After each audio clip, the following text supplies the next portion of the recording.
Baik, bismillahirrahmanirrahim. Assalamualaikum warahmatullahi wabarakatuh. Waalaikumsalam. Kami dari kelompok absensi nomor 5 sampai 8 yang akan mempresentasikan sebuah materi dari mata kuliah grafika komputer yang berjudul 3 dimensi.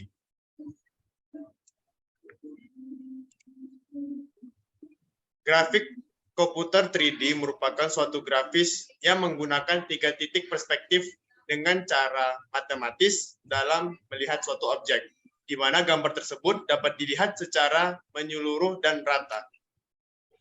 Objek 3D adalah sekumpulan titik-titik di 3D X, Y, Z yang membentuk luasan-luasan atau face yang digabungkan menjadi satu kesatuan. Face adalah gabungan titik-titik yang membentuk luasan tertentu atau sering dinamakan dengan sisi.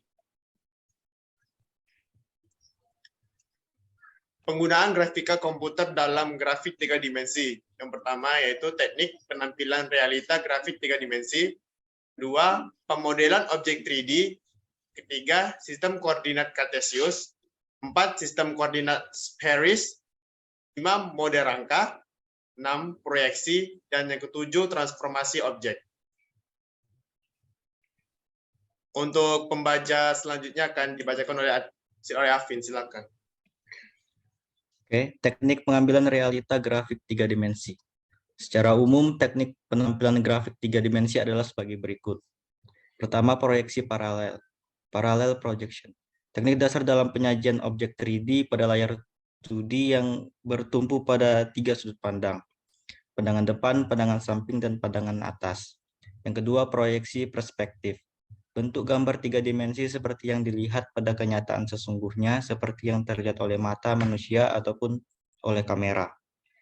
Ketebalan atau kedalaman bisa ditunjukkan dengan cara memperkecil ukuran dari objek-objek yang terletak lebih jauh.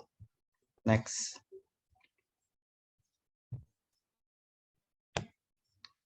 Yang ketiga, intensity quiz.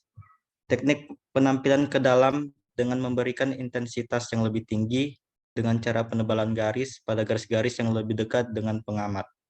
Yang keempat, pandangan stereoskopis.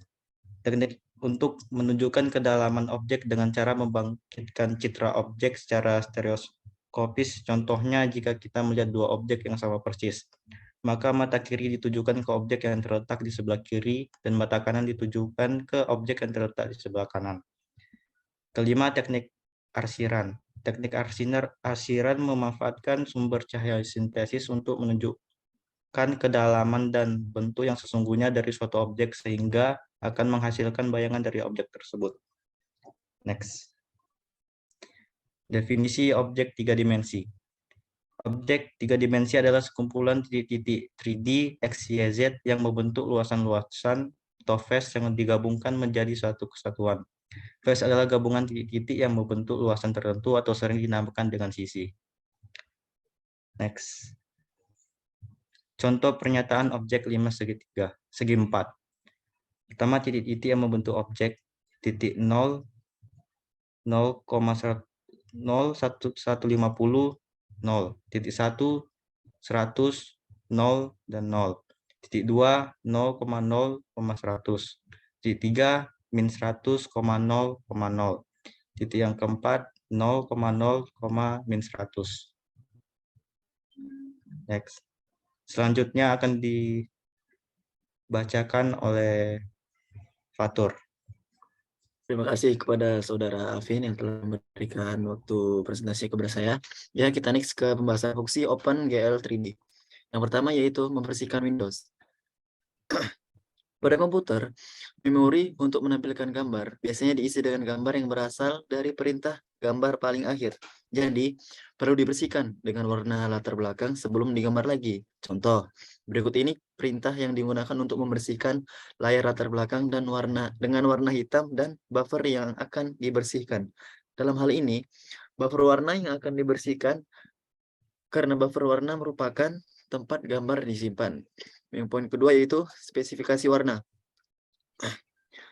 Pada pembahasan ini, pada OpenGL mendeskripsikan objek dengan warna. Objek adalah proses yang berjalan sendiri-sendiri.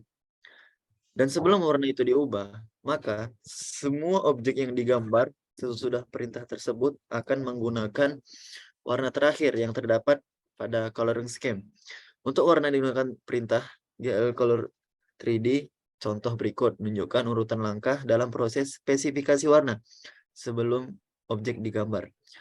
Warna yang ditampilkan adalah warna merah. Poin ketiga yaitu memaksa proses menggambar sampai selesai. Dan kebanyakan sistem grafik modern sudah menggunakan sistem graphics pipeline, di mana CPU utama memberikan isu perintah menggambar dan hardware lain yang melakukan transformasi. Clipping, shading, texturing, dan lain-lain.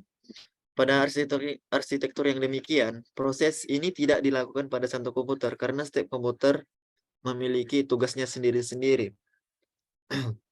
CPU utama tidak harus menunggu proses pada masing-masing komputer yang tadi, tapi bisa dengan memberikan isu perintah gambar yang berikutnya.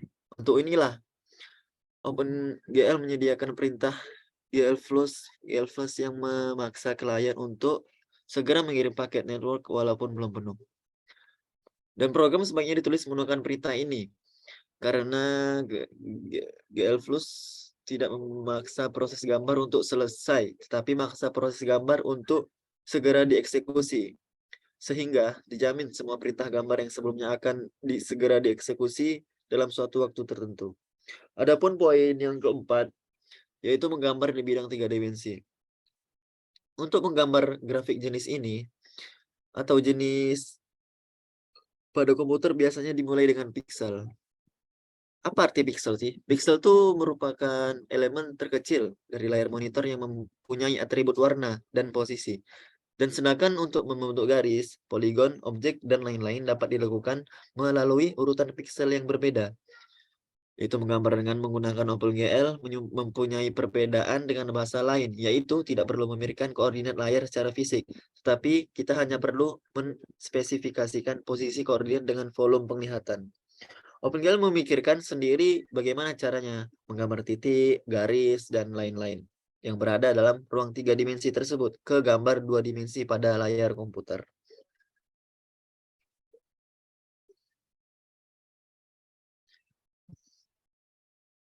Pembahasan selanjutnya yaitu fungsi untuk keperluan transformasi.